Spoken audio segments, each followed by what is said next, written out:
Hi guys, my name is Nancy Mitchell, the Love Guru, your guide to better relationships. And yes, this is day 6. Guys, this is day 6. This entire series is about Halloween. Um, I just said I have to do a series before the month end because October is for, domestic violence month. Okay, so the entire October I wanted to just do it quickly before the month end. Okay, so I'm covering a lot of things that we go through a relationship. A lot of females out there, guys, I know you're going through domestic violence as well, but not as much as how the females are. So I know a lot of yous out there that is going through some kind of abuse and don't even know it. Okay, you have emotional, you have physical, you have verbal abuse. There's different abuse that you can be going through right now through your relationship and you don't even know it. So guys, I'm gonna be giving you for the entire week, which this is day 6. I have one more day left. I have given you signs that you can see throughout your relationship. Start looking at these signs and checking to see if, hey, is this going through my relationship? Is this something that's happening in my relationship? Because I guarantee you, if it's happening, you are being abused. Okay, so start looking at these things and trying to find a way to come out of this relationship safely. Okay, so again, I didn't really dig deep into the physical abuse because I think I would not be able to complete a video. So I've given you all the signs, but the most common one is going to be physical abuse. Okay, so I want to make sure that whatever situation you're in, you have to make sure that you come out of that situation safely. If you have kids, safely with your kids. Okay, so let me get ahead and start day 6, rebuilding after leaving. So you've gone through the situation, you're a survivor, you're out there, you're rebuilding. Again, guys, there are going to be organization out there that's going to assist you with that.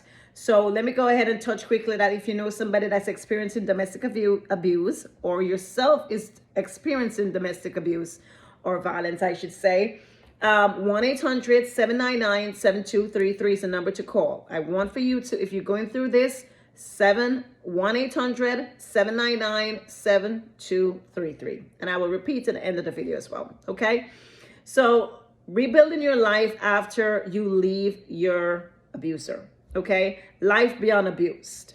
Number one things that sometimes happen when you leave that situation, number one is going to be emotional trauma and flashbacks. So again, just like, when you're growing up, you go through certain things with your parents, you have the flashback of certain things happen. My dad, he was a beater, and to this day, it's not as bad as before, but to this day I remember the things he used to use and beat me with. I think I know about how he used to do it, the things that I will say to him when he's beating me. So you have flashback of these things that happen to you, and it's okay. It's natural. You don't have to think that, oh, is there something wrong with me? Why I'm thinking about it? Why? You're going to have flashbacks. So just remember that you're coming out of the situation, you are going to 99%, you're going to have those emotional trauma and flashbacks to your situation. Number 2, difficulty forming healthy relationships. So after you might find that it's difficult for you to feel safe in a relationship, might be difficult for you to trust, somebody in a relationship again. But listen, ladies, again, guys, yes, you go through it, but not as much as the females. Ladies, I'm just saying to you, take your time. Take baby steps into what you are doing. Take baby step into every situation that you go into. Don't just go in and just trust everybody, okay? I'm not telling you to do that. You take baby steps, get counseling, get professional help, and you take your baby steps into start trusting again, or start going into a new relationship. Okay. And number 3, financial instability after leaving. So again, if your spouse, your abuser used to be the breadwinner, he was the one that had most of the money, you are now going through difficulties it's okay. You are going to go through a little difficulty, but again, you're going to come out on the other hand a better person and at peace. Number 4, lingering fear of the abuser.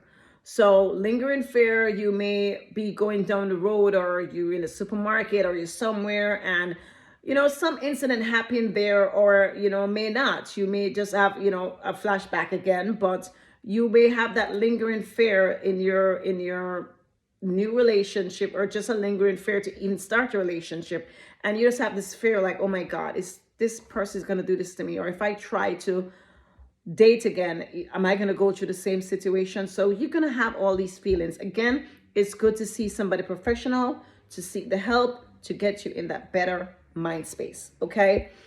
Solutions for these signs that you may see within your relationship now that you're having after coming out of this situation is going to be to continue therapy. As I said before, continue your therapy and counseling. Very, very, very super important.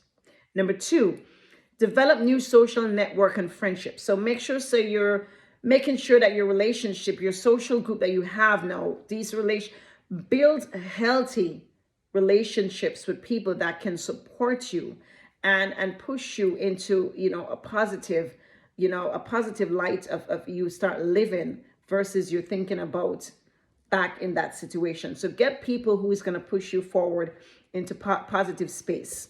Okay. Number 3 solution is going to be take financial literacy or job training course. So, there's so many little courses at a college right now. You can do a little quick course so you can educate yourself. Again, it's super important for you to start educating yourself on what is it that you want to do financially? What is it that you want to do as your career? And it's always good for you to stay active. Very, very good for you to stay active. Okay, don't curl up in a ball and go in the room and start going through depression. You will go through some kind of depression, but you have to remember that you need to get up and go out. Go do anything. It doesn't matter. Movement is what's going to take you into that better space. Movement is going to take you into that positive thinking of you thinking about yourself, like moving on. You have to stay active doing something. Super important. Okay. And lastly, but not least, secure your home and your personal information. So when you're getting out of this situation and, either you went to a shelter, you went to a friend's or family home, whatever the situation is, just make sure that you're protecting your personal belongings. Very important, your pictures or, like say your birth certificate that you may have, just important stuff that you may have. Just make sure that you're protecting and securing them into a new home, or your friends or your family's home, so you have them securely and not going back and forth and you're not too sure where your stuff are. Okay, make sure you're securing those. So guys, there you have it. I'm gonna go ahead and recap day 6 for you. Rebuilding after leaving. Again, don't worry about it. I can tell you right now, as a testament, I am at peace with myself. I never know I could have been at peace with myself, but I am at peace with myself. Okay. So number 1, signs, emotional trauma and flashbacks. You're going to have them. Number 2, difficulty forming healthy relationships. You may have that. Number 3, financial instability after you leave. And number 4 is lingering fear of the abuser. Okay. So again, solution, making sure that you're continuing your therapy, you're continuing your counseling. Number 2, developing new social network and friends. You're surrounding your network. Make sure that you're building new friends and positive friends. That's going to help you. Number 3, take financial literacy or job training courses. Go there and get some course to build your knowledge. Okay. Number 4, secure your home and personal information that you may have that is dear to you. Your parents' information, your kids' information. Just secure those. Okay. Guys, there you have it. This is day 6. Again, I beg of you, if you know somebody that's going through domestic violence, tell them they need to get help. And if you are going through it, you need to seek help. You need to get out of that situation. I'm going to give you a number to call. That's going to be 1-800-799-7233. I'll repeat that. call 1-800-799-7233. Okay, there you have it, guys. That's day 6. My name is Nancy Mitchell with Love Guru, your guide to better relationships. Peace. I'm out.